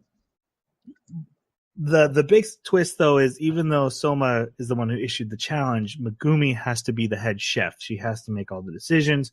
Soma can only be her sous chef, secondary backup. And I did not see this coming, and I thought it was brilliant. I thought it was brilliant too. For a finale battle to make Krillin be the you have to overcome Krillin. Yes. Kojiro starts cooking immediately. He's got no qualms. And he's mocking her the whole time, calling her half-wit. Mm-hmm. Soma helps Megumi, who's basically having a panic attack. And he helps her get her focus back by slapping her hands and reminding her, hey, remember those rice balls you cooked us when we were working in the field that day, which was a scene that had happened. He's like, those were really good. Like, you can cook. And she has a flashback to her mother, and she decides on a dish. She starts cooking, but it's a hard, they don't have a lot of time to get it done. But Soma is so on point of anticipating what she needs that she's able to get everything done in time. Kojiro gives his food first. It's a cho farsi, which is a cabbage roll with vegetables and meat inside of it. He used a chicken mousse. I'm writing down words that I don't fully understand, but it looked good in ground form. And this gives one of my opinion, best foodgasms in the thing as the judges eat it. Oh, Even Inui, who's not allowed to judge, eats it, and all the judges turn into magic girls. Scene in the entire So thing. awesome. Cabbage red, cabbage blue, cabbage pink. Because Dojima becomes the pink one for no reason. The best one was the blind guy as tuxedo mask. Like they're not even pretending this isn't Sailor Moon. It's so good. All of them have like these catchphrases of cabbage red, cabbage blue, cabbage pink, and then he just turns and he goes, yeah. This is a stupid anime. It's such a it's such a good joke though. It's like that's the punchline. Like this is so ridiculous that he doesn't even have to say anything. He just so good. And that's how that episode ends. And then the next episode starts with Megumi presenting her dish, which is a rainbow terrine, which I had to look up what it is. It's similar to like a meatloaf, but made with chunkier food. She did a vegetable version. Which is what she failed in the class. Right. It's her version of what he had her make, the rikate or whatever it is. What's special about it is that there's 7 rows of different flavors and then 2 different sauces. And they point out that that's 14 different tastes they can get from this. Mm-hmm. And they eat it and the judges all love it. It is important to note, no one has a foodgasm. Yes. Yeah. Which I thought was interesting. Because they've been having like rice and seasoning gives people foodgasms. Like the littlest thing could do it. So the voting starts and she's feeling confident. She's like, I have a chance. I did really good. I poured my heart into this. And she loses 0-3. Not a single person votes for it. Dojima then goes and votes for her. Now, I do want to mention that this is what I was referring to earlier about the yokai, where they didn't have a foodgasm, but they did mention that like if he's the god of beans, the god of legumes, or the mage of legumes, magician, she is like the yokai brownie that sits in your house and brings you your veggies. And then they start arguing about which one she is. Yeah. So something Food Wars is very important to Food Wars is everyone gets a nickname eventually. Like, there's everyone gets a nickname, like the magician of legumes. Uh-huh. And they're arguing over which one she should have. Yep. And that's why she's feeling so good, because they are so happy with her dish. Mm-hmm. But she does lose. Yeah. Dojima puts a vote down, and Kojiro's like, yeah, what? Because you weren't a judge, so what are you doing? Yeah, because he was like just about to walk out, like, okay, this is done. Yeah, you're expelled. You should probably stop crying. This was going to happen from the start. And Dojima gives him a coin. He's like, you should try her dish. And he's like, that's stupid. Why would I? Okay, I'll take a bite. He takes it, and he has a flashback foodgasm after we get his backstory of French restaurant owning and how no one liked him because he was Japanese and they didn't like his Japanese twist to French cuisine and they were changing his recipes and he was almost about to go under until he basically kicked out any rebellious staff and ruled with an iron fist. Mm-hmm. And Dojima points out, like we had said, your cooking has gone stagnant. You achieved the top award you've always wanted. Now you have no idea what to do. And so you're basically falling backwards because if you're not going forward as a cook, you're going backwards. So he has him try the dish, takes a bite, flashback back to his childhood and his mother, and votes for her because he points out that it's heartwarming. The food is heartwarming. It's not the best food. It's made clumsily. But he calls her out and says, "You put allspice in this." And she's like, "Yeah, because it enhances these flavors." He's like, "No, that's not why you did it, is it?" And she's like, "Well, it helps with digestion. And I know everyone's been eating all day trying out dishes." And this is what Dojima wanted him to figure out, that she was thinking of the customer. She was thinking of what was best for the people around her, not just making good food. And that's what he's missing in his food. He puts down a coin and votes for her. And then, of course, the tied up Irui. She runs in and slams down just a random coin that isn't one of the voting coins. It's like a 500 yen piece. She loves Megumi so much. Yep. Which officially makes the vote a tie. Which it isn't. It's a loss. But Kojiro's like, it's a tie, fine, whatever, you can stay. He says something like, even dimwits, I guess, have a purpose, and walks away. And this is when we find out Dojima did this all to save his friend, who he knew was having trouble, to teach Soma some humility, give him that slap in the face that he can't just run around challenging everybody he wants. He's not No, it wasn't that. You don't think that's in there? No, well, no. He explained why he made him be sous chef. He was like, "Look, you can protect her all you want, but there's going to come a point where she has to stand on her own 2 feet. And what's going to happen when you're not there?" I agree. I mean, he definitely did say that. I just feel like he had a secondary motive. I remember that somebody was watching Soma as he came out of the building and he smashed his hand on the wall. Was that Dojima? It was Dojima, yeah. He was watching him from up above. Yeah, because it was his first he was talking real about loss. And he was talking about the hunger. Like, you got to have that hunger. Yeah. I kind of have to say I agree with Troy, because I think Dojima, I don't know that he wants to make him be more humble, but I don't know. I think he wanted to see him lose. Like, I really do think he wanted to see him lose, but he wasn't going to let him be kicked out of the school for it. And not lose just to be like, haha, you lost, but like, if you keep winning and beating everyone, you're not going to go to your full potential. Like, you have to have a challenge in front of you, and I need you to realize that. I need you to see that you're not going to be able to just cook your way out of all your problems. You have to grow. Yeah. Yeah. Because I think in these first 12 episodes, Soma doesn't.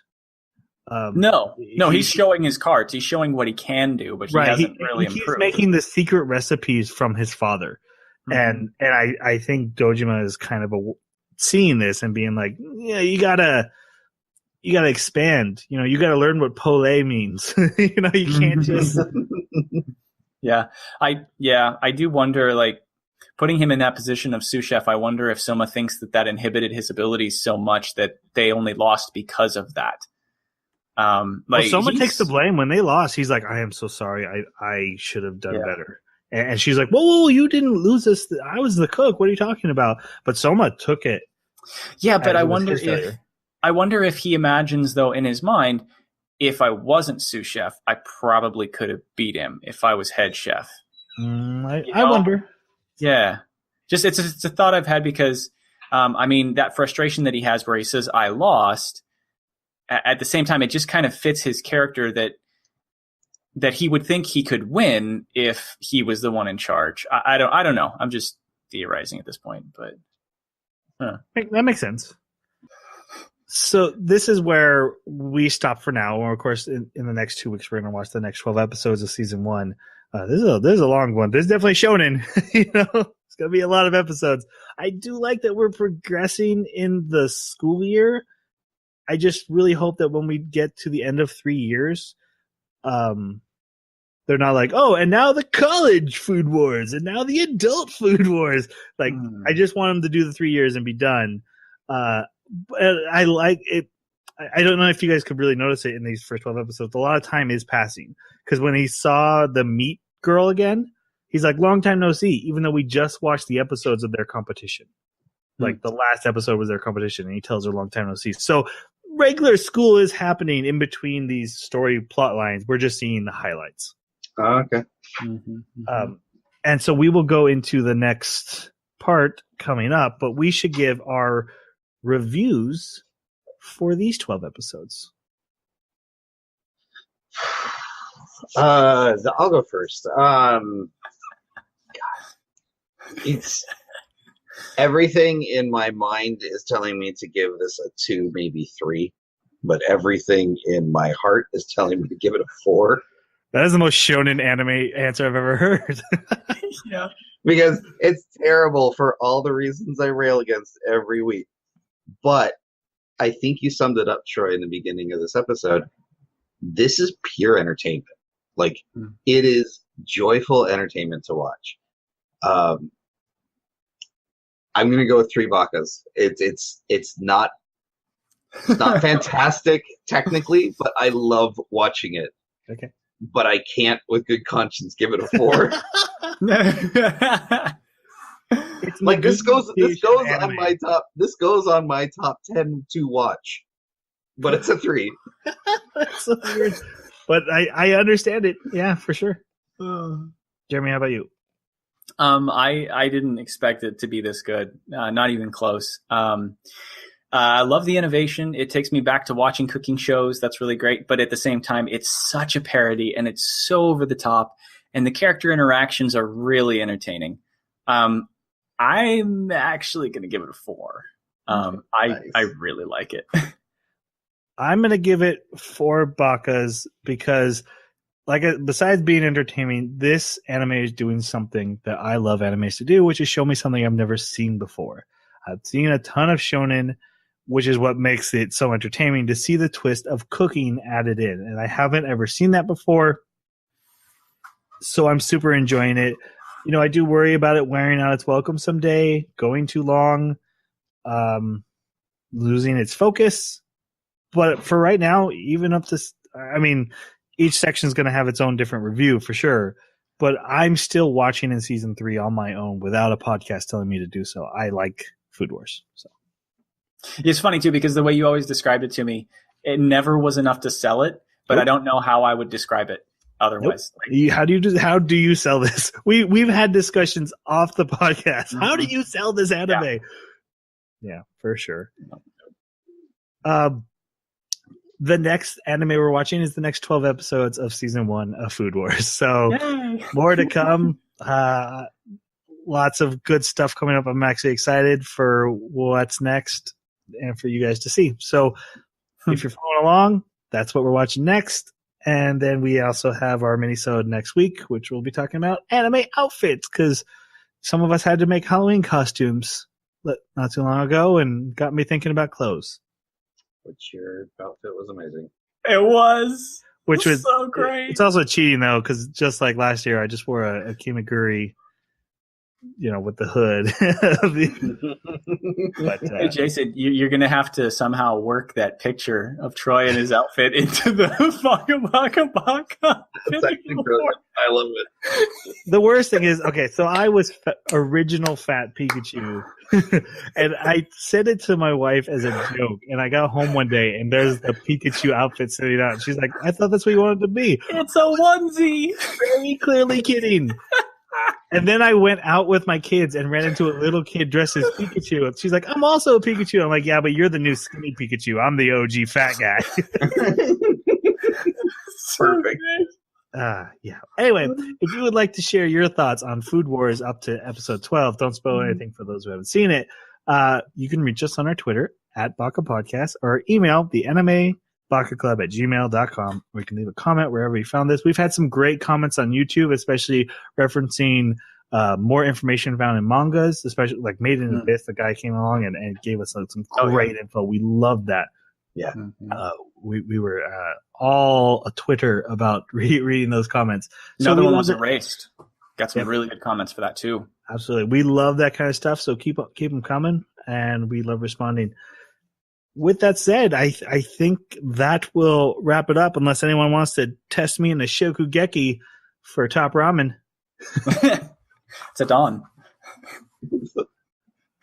No, let's wrap it up. Let's say goodbye. Thanks for listening. See you next time. Sayonara.